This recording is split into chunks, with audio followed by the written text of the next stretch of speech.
علی بھائی اگلا سوال ہے، میرے والد صاحب کا نیو کرنسی بیچنے کا کروڑوں کا بزنس ہے۔ اس کاروبار کے تحت ہم لوگ بینک سے بالکل نئے نوٹ لے کر تھوڑا سا پروفٹ مارجن رکھ کر ہاروں والی دکان پر سپلائی کر دیتے ہیں۔ کیا نیو کرنسی ریٹ کا اس طرح کا بزنس حلال ہے؟ کیٹاگوریکلی میں کہوں گا یہ بزنس بالکل حرام ہے، کتاب و سنت کی روح سے بھی اور پاکستان کے قانون کی روح سے بھی یہ بالکل غیر قانونی بزنس ہے، اس کی کوئی قانونی حیثیت نہیں ہے۔ میں اس کے دلائل کو بعد میں ذکر کروں گا، پہلے آپ اس کو یہ سمجھ لیں کہ یہ چلاکی کر رہے کیا ہوتے ہیں۔ بیسیکلی ہمارے ملک کے اندر یہ بزنس جو ہے وہ ایک پورا ایک مافیا ہے جو اس بزنس کو لے کے چل رہا ہے۔ اسٹیٹ بینک آف پاکستان جو ہے نا وہ نئے نوٹ چھاپتا ہے اور اس کے اگینسٹ جو پرانے نوٹ ہیں نا ان کو ریٹریو کرتے ہیں، وہ جو پھٹے پرانے ہوتے ہیں ان کی جگہ نئے نوٹ چھاپ دیتے ہیں۔ اور ویسے بھی آپ کو پتہ ہے کرنسی بعض کا ڈی ویلیو ہوتی ہے، تو ان کو وہ نوٹ وہ چھاپ رہے ہوتے ہیں، اسی وجہ سے کرنسی ڈی ویلیو بھی ہو رہی ہوتی ہے۔ یہ ایک الگ سے ایک فائنانس کی ایک چیز ہے، وہ الگ سے ایک چیز ہے۔ بہرحال اس کے بعد یہ نوٹ جو ہیں وہ چونکہ بینکس کو یہ بھیج دیتے ہیں، بینکس کا کام یہ ہوتا ہے کہ وہ ان نوٹس کو عوام الناس میں تقسیم کریں گے ان سے پرانے نوٹ لے کر۔ اور خصوصاً آپ دیکھیں گے کہ عید کے دنوں کے اندر باقاعدہ اناؤنسمنٹ ہوتی ہے، آپ کو بینک کی طرف سے میسج آتا ہے کہ آپ اپنا شناختی کارڈ لے کے آئیں اور اتنے نئے نوٹ ہم سے لے سکتے ہیں پرانے نوٹ دے کے، کیونکہ عید کے موقع پہ لوگوں نے عیدی دینی ہوتی ہے ویسے، اور ان دنوں میں اے ٹی ایم مشینز کے اندر بھی نئے نئے نوٹ نکل رہے ہوتے ہیں اور لوگ بڑے خوش ہوتے ہیں۔ وہ اسٹیٹ بینک بھیجتا ہے کہ یہ آپ نے کرنا ہے۔ اب اسٹیٹ بینک نے سپوز 10 لاکھ روپے کے نوٹ بھیجے ایک بینک کے اندر نئے۔ اب لوگوں کو تو اتنی ایجوکیشن ہوتی ہی نہیں ہے، کئی لوگ نہیں بھی لیتے جا کے، یا وہ لینے جائیں گے تو آگے تو ماشاءاللہ جو بیٹھے ہوئے ہیں وہ تو بدماش ہیں پورے، وہ جھوٹ بول دیں، آپ کو کیا پتہ ہے ان کے اوپر کوئی کاؤنٹر چیک نہیں ہے۔ آڈیٹرز آ جائیں تو وہ اپنا ریکارڈ خرد برد کر دیتے ہیں۔ وہ کیا کرتے ہیں، وہ 50 لاکھ کے تو شاید لوگوں کو دے دیے یا 25 لاکھ کے، باقی 75 لاکھ کے اپنے پاس رکھ لیے۔ اگر 100 لاکھ آئے ہوئے ہیں یا سپوز 10 لاکھ کے آئے ہیں تو 5 لاکھ کا انہوں نے لوگوں کو نئے نوٹ دے دیے اور 5 لاکھ اپنے پاس رکھ لیے، اور وہ پھر بیچتے ہیں یہ نیو کرنسی نوٹس کے کاروبار کرنے والوں کو۔ اور آپ سن کے حیران ہوں گے اچھا خاصا وہ پیسہ لیتے ہیں، یعنی 1000 روپے کا نیا نوٹ اس وقت پاکستان میں آلموسٹ ریٹ چل رہا ہے نا، 1000 روپے کا نیا نوٹ وہ 1200 روپے میں دیتے ہیں۔ یعنی ایک نوٹ کی بات نہیں ہو رہی، ایک نوٹ سے مراد میں یہ کہہ رہا تھا پوری تھدی، یعنی 1000 روپے کا اگر آپ پورا پیکٹ لینے کے لیے جائیں مارکیٹ میں، اب ظاہر ہے اس میں 10 کے 100 نوٹ ہوں گے۔ اب وہ آپ نے اگر تھدی مارکیٹ سے خریدنی ہے تو وہ آپ کو 1200 1300 یا 1500 تک ملے گی، اور وہ نئی تھدی انہوں نے بینک سے 1200 روپے میں لی ہوتی ہے۔ آگے پھر وہ پروفٹ رکھ کے بیچ دیتے ہیں ہاروں والوں کو، کیونکہ وہ نئے نوٹ ہوتے ہیں۔ پرانے جو 10 کے نوٹ ہیں وہ تو ظاہر ہے کہ پھر وہ اس طرح ہی بکیں گے، لیکن پرانے کی تھدی ہو یا نئے کی تھدی، دونوں کی ورتھ برابر ہے۔ چونکہ دونوں کی ورتھ برابر ہے لہٰذا اب اس طرح کا پروفٹ لینا اس کے اوپر، یہ نوٹ کے بدلے نوٹ ہے اور وہی والا نوٹ ہے اسی جنس کا ہے، یہ بالکل حرام ہوگا۔ اب انہوں نے ہاروں والوں کو بیچنا ہے تو ظاہر ہے ہاروں والے کس طرح لیں گے، وہ 10 یا 20 روپے کا پروفٹ رکھ کے نا ہاروں والوں کو دے دیتے ہیں۔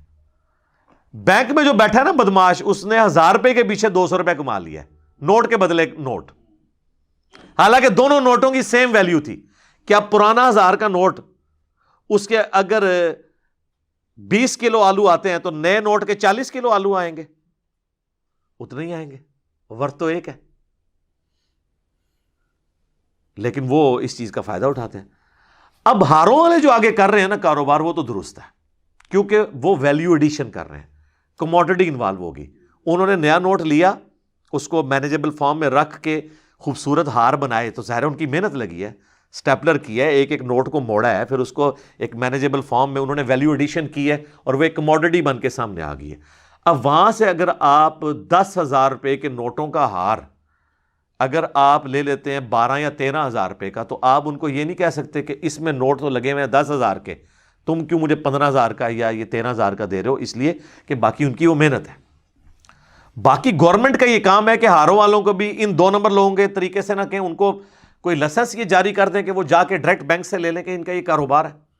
وہ بھی ویسے تھوڑا بہت اس کاروبار میں حصہ بنے ہیں، لیکن وہ انڈائریکٹلی ان کی انوالومنٹ ہے۔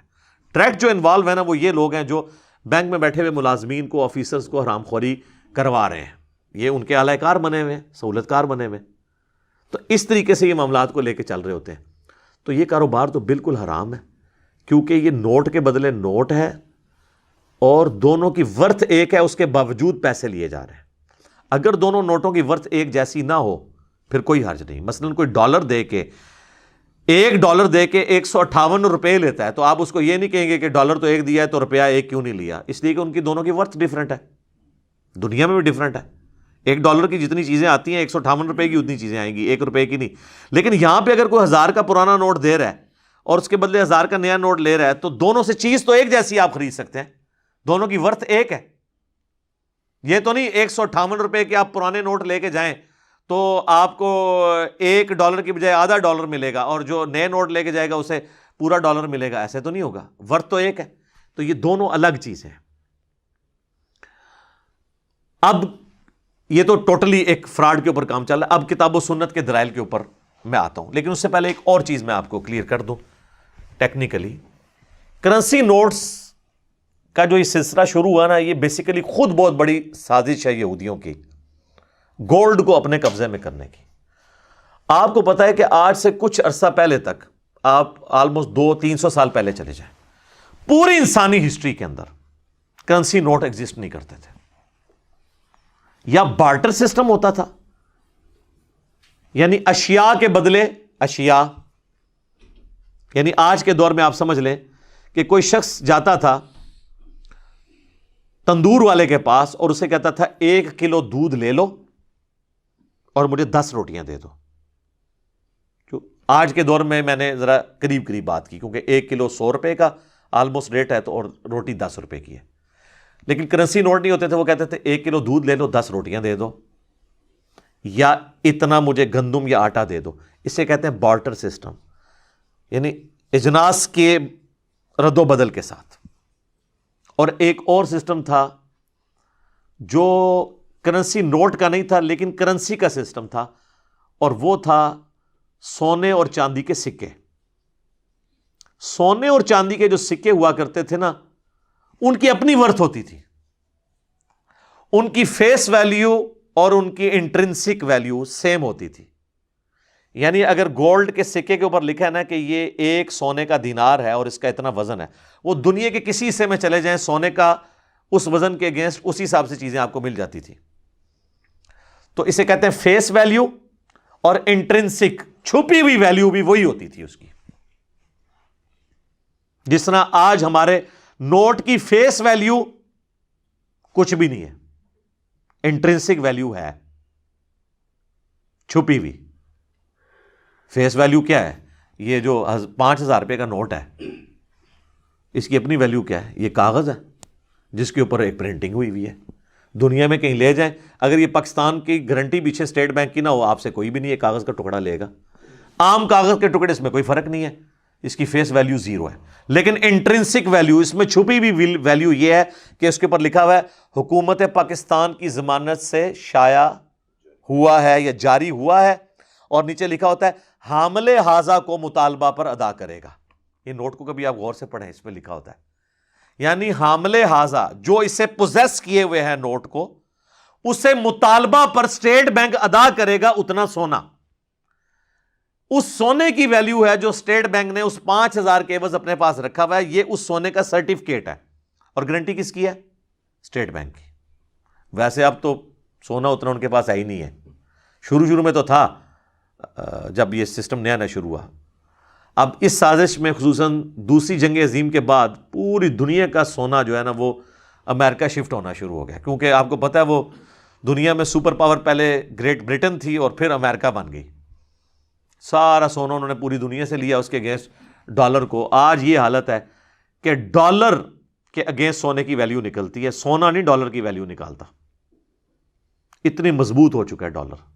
یہ انہوں نے سازش کی. سازش یہ ہے کہ کل کو اگر یہ اناؤنسمنٹ کر دینا کہ ہم ڈالر اپنا چینج کرتے ہیں, تو ہم جو کہتے ہیں ہمارے پاس اتنے ارب ڈالر پڑے ہیں وہ 0 ہو جائیں گے. ان کی ورث ہی کوئی نہیں, وہ کاغذ کا ٹکڑا ہے. اب امریکہ کو کہیں واپس لے لو, کہیں گے جاؤ جی اسی کے لینا ہے. لیکن اگر ہمارے پاس 10 ارب ڈالر کا سونا پڑا ہو تو امریکہ بے شک ڈالر ختم کر دے, کوئی فرق نہیں پڑتا. اس لیے دیکھیں چائنا آج کل سونا خرید رہا ہے, سونے کی ویلیو اوپر چڑھی, ان کو پتہ چل گیا کہ یہ ہے.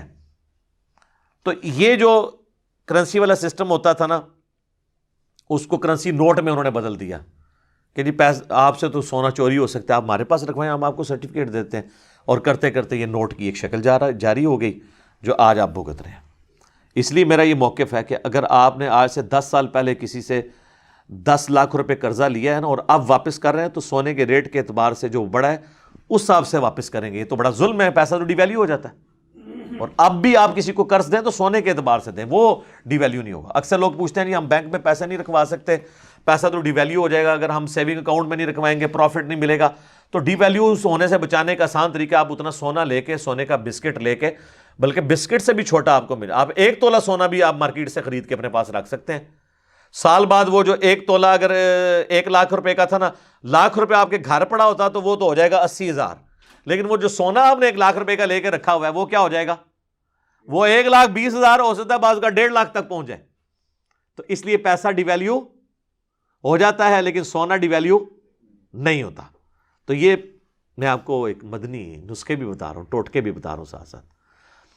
تو یہ سونے والا معاملہ جو ہے نا, یہ ایک سازش کی انہوں نے, اور جس کو اب پوری دنیا بھگت رہی ہے. پہلے یہ معاملہ نہیں ہوتا تھا. بہرحال یہ میں کرنسی نوٹ کو جائز سمجھتا ہوں, یہ نہیں ہے کہ آپ یہ کہ میں سے, اب چونکہ سسٹم ایک چل رہا ہے, لیکن بہتر ہے کہ ہم کرنسی نوٹ کی بجائے سونے کے اوپر واپس آئیں. سونے کی ورتھ ہے, چاندی تو اب سلیٹ ہو چکی ہے آلموسٹ دنیا سے, اب سونے کے اوپر یہ معاملات چل رہے ہیں. اب میرے بھائیوں ہم اس کی طرف آئیں جو شرعی طور پہ یہ نئی کرنسی کا جو کاروبار والا معاملہ ہے. وہ بخاری اور مسلم دونوں میں حدیث ہے کیٹاگوریکلی. اللہ کے نبی صلی اللہ علیہ وآلہ وسلم نے فرمایا کہ سونے کے بدلے سونا, چاندی کے بدلے چاندی, کھجور کے بدلے کھجور, جو کے بدلے جو, گندم کے بدلے گندم, اور بعض احادیث میں اور اجناس کا بھی ذکر ہے, ان کا کاروبار نہیں ہوگا مگر دست بدست اور ہم وزن. ادروائز نبی اسلام نے فرمایا یہ سود ہے. یعنی اگر کسی نے 1 تولہ سونا کسی کو دیا ہے, اس کے بدلے میں 1 تولہ سونا ہی وہ لے گا تو پھر ٹھیک ہے. یہ نہیں ہو سکتا 1 تولہ سونا دے کے سونے کی ایسی چیز لے لے جو 1.25 تولہ جس کا ورتھ ہے. یہ کام نہیں ہوگا اگر وہ دونوں سونے کی بنی ہوئی ہیں. ہاں 1 تولہ سونے سے آپ کوئی ڈفرنٹ چیز خریدتے ہیں وہ علیحدہ معاملہ ہے, لیکن سونے کے بدلے سونا دست بدست ہوگا اور ہم وزن ہوگا, ادروائز اسے سود شمار کیا جائے گا. یہ ہے وہ بنیادی حدیث. اس کو سپورٹیو حدیث ہے جو صحیح مسلم میں ایک صحابی کہتے ہیں میں نے ایک ہار خریدا سونے کا جس میں کچھ موتی لگے ہوئے تھے, کچھ سونا لگا ہوا تھا. جب میں نے آ کے اس ہار کو کھولا تو وہ ہار تو میں نے لیا تھا 12 دینار کا, 12 سونے کے سکوں کا, لیکن جب اس کا سونا میں نے تولا تو 12 دینار سے زیادہ کا نکل آیا. تو نبی علیہ السلام نے پھر منع فرما دیا کہ آندہ سے ہار کو کھول کے بیچا جائے تاکہ وہ سونے کے بدلے سونا والا معاملہ جو ہے وہ برابر رہے, کیونکہ اس کی وجہ سے پھر دھوکہ ہو جائے گا, غرر ہو جائے گا کسی کے ساتھ. حتیٰ کہ بخاری مسلم میں حدیث ہے کہ کوئی شخص یوں بھی نہ کرے کہ 2 کلو کم درجے والی کھجور دے کر 1 کلو اچھی کھجور خریدے, یعنی اس کا مارچا مارے آپس میں. ہاں آپ نے فرمایا پہلے 2 کلو کو بیچو پھر 1 کلو لو تاکہ غرر اوائڈ ہو جائے. یا اس حدیث میں موجود ہے کہ اس 2 کی قیمت لگوا لو پھر اس کے اگینسٹ اس 1 کو لے لو. یہ بھی درست ہے. یہ نہیں کہ اس کو اب جا کے اب بیچنا ہی ضروری ہو جائے گا, قیمت لگوا لو اور اس میں غرر نہ ہو. تو مارچا درست بھی ہوتا ہے بشرطے کہ اس کی قیمت لگ جائے. جیسے کئی لوگ کہتے ہیں یہ پرانی گاڑی میری لے لو, اتنے پیسے اوپر لے لو, لیکن وہ گاڑی کی قیمت لگوائیں اس کے بعد کریں. اگر ویسے آپ اندازے سے کریں گے آپ وہ پرانی گاڑی لے لے, کل کو وہ بیچنے جائے تو آپ نے تو اس کے پیچھے اتنے پیسے کٹوائے ہوئے ہوں.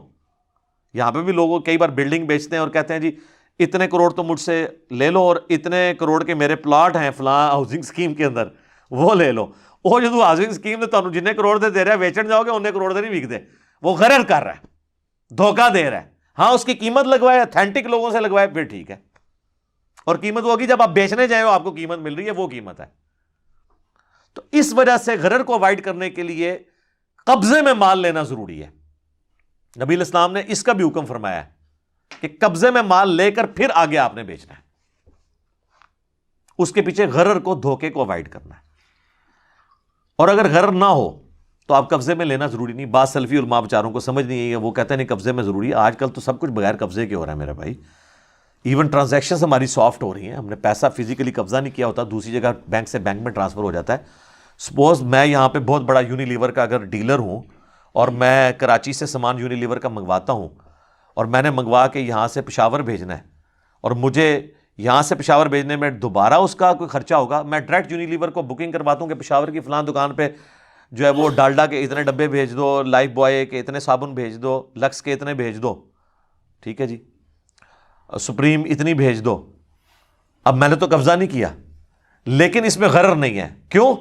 کمپنی جو ہے وہ اس کو آن کرتی ہے. کل کو وہاں پہ وہ چیز نہ بھی نکلی نا، وہ ڈائریکٹ کمپنی کو واپس کرے، کمپنی واپس لینے کے لیے تیار ہو جائے گی. اور میں نے قبضے میں لے کے اس کو کون سا ایک ایک ڈبے کو کھول کے خود چیک کر لینا ہے کہ اندر وہی والا گھی موجود ہے کہ نہیں. میں نے بھی تو ادھر بھیجنا ہی ہے نا.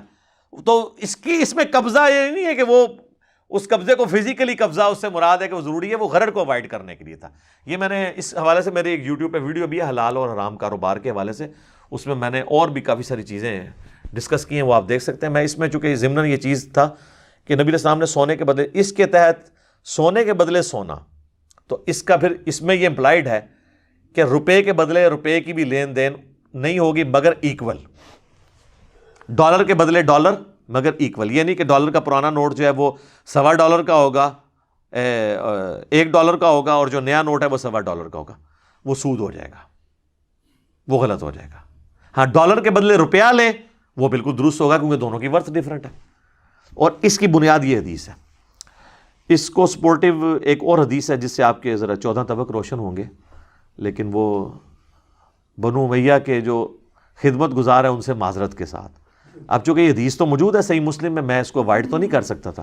صحیح مسلم میں حدیث ہے کہ حضرت امیر معاویہ رضی اللہ تعالیٰ عنہ کے دور میں جہادی سفر کے دوران حضرت معاویہ رضی اللہ تعالیٰ عنہ نے فوجیوں کی جو تنخواہیں تھیں نا، اس کے عوض ان کو کہا کہ بیت المال میں جو سونے اور چاندی کے برتن پڑے ہوئے ہیں جو ہمارے پاس آئے ہوئے ہیں رومن امپائر سے، تو اپنی اپنی تنخواہ کے عوض جو ہے نا آپ سونے اور چاندی کے برتن اٹھا لیں وہاں سے. اب وہ اتنا سا آپ کون لگا سکتا ہے، کیونکہ برتن کو تو اندازے سے ہی آپ نے دیکھنا ہے، اب ایگزیکٹلی تو نہیں تولا جا سکتا. تو حضرت عبادہ ابن صامت جو ایک سینئر صحابی تھے وہ وہاں کھڑے ہوئے، انہوں نے خطبہ دیا کہ لوگوں یہ سود ہے. نبی علیہ السلام نے منع فرمایا ہے سونے کے بدلے سونا لینے سے، مگر یہ کہ دونوں کا وزن برابر ہو. اور تم تو اندازے سے سونے اور چاندی کے برتن اٹھا رہے ہو اپنی تنخواہوں کے اگینسٹ. کیا ایک ایک برتن کو تول کے دیکھ رہے ہو کہ اگر اس کی 10 دینار تنخواہ ہے تو اس نے جو برتن اٹھایا ہے اندازے سے سونے کا اٹھا لیا، 12 دینار کا اٹھا لیا، تو 2 دینار تو اس نے سود کھایا ہے، اس کی تنخواہ بنتی نہیں ہے. تو سارے صحابہ اور تابعین جو تھے وہ ڈر کے رک گئے سے. جب حضرت معاویہ کو پتہ چلا تو وہ ناراض ہوئے اور انہوں نے بھی آ کے ایک خطبہ وہاں پہ دیا. انہوں نے کہا کہ لوگ ایسی حدیثیں بیان کر رہے ہیں جو ہم نے تو آج تک نہیں سنی ہے. جس طرح لوگ ہمیں بھی کہتے ہیں یہاں پہ کہ سانو تے پتہ نہیں سی کہ بخاری مسلم وچ لکھے ہے. بھئی بخاری مسلم پڑھی ہوندی تے لکھیا ہوندا نا. حالانکہ ہم بھی حضور کی صحبت میں رہے ہیں، ہم نے تو کوئی ایسی حدیث نہیں سنی. اب یہ تو کوئی جواب نہیں تھا. اگر آپ نے نہیں سنی اس کا یہ مطلب تو نہیں حدیث نہیں ہے، کیونکہ آپ تو فتح مکہ پہ مسلمان ہوئے ہیں نبی علیہ السلام کی وفات سے کچھ عرصہ پہلے. تو حضرت عبادہ ابن صامت کو غصہ آیا. انہوں نے کہا کہ میں یہ حدیث پھر بیان کروں گا. انہوں نے بھرے مجمع میں دوبارہ وہ حدیث بیان کی کہ نبی علیہ السلام نے سونے کے بدلے سونا، چاندی کے بدلے چاندی، جو کے بدلے جو، کھجور کے بدلے کھجور، گندم کے بدلے گندم کے کاروبار سے منع کیا ہے مگر دست بدست اور ہم وزن ہو، ورنہ وہ سود ہے.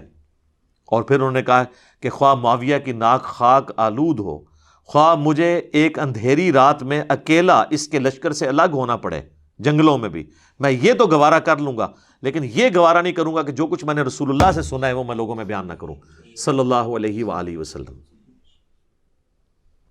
تو یہ اتنا سینسٹیو معاملہ تھا کہ ایک صحابی نے اس کو اتنا سیریس لیا. اس لیے میں نے اس حوالے سے بھی تھوڑا سا کلیئر کر دیا. بہرحال ہاروں کا جو کاروبار ہے نا وہ چونکہ ویلیو ایڈیشن والا ہے وہ معاملہ الگ ہے، اگرچہ انڈائریکٹلی وہ بھی جڑے ہوئے ہیں، لیکن اب ظاہر ہے کہ گیون سرکمسٹانسز کے اندر ہے. تو میں یہ مشورہ دوں گا کہ جو لوگ نئے نوٹوں کا کاروبار کر رہے ہیں فوراً سے پہلے اس سے دستبردار ہوں اور ویسے مارکیٹ میں بھی آپ کو نئے نوٹ مل جائیں گے، اگر آپ لینے جائیں نا تو آپ کو وہ بیچ رہے ہوتے ہیں، لیکن غیر قانونی وہ بیچ رہے ہوتے ہیں. فرنٹ پہ انہوں نے کچھ اور رکھا ہوتا ہے، فرنٹ پہ ہاروں کی دکان ہوگی اور اندر نئے نوٹوں کا کاروبار کر رہے ہوں گے، کیونکہ انہیں پتہ ہے یہ غیر قانونی کاروبار ہے. تو چونکہ غیر قانونی کاروبار ہے اور قرآن و سنت کی روشنی میں بھی غیر قانونی ہے، لہٰذا اس سے کمائی جو ہوگی وہ حرام ہوگی. فوراً سے پہلے اس کو آپ کاروبار کو چینج کر کے کوئی اور کاروبار کریں.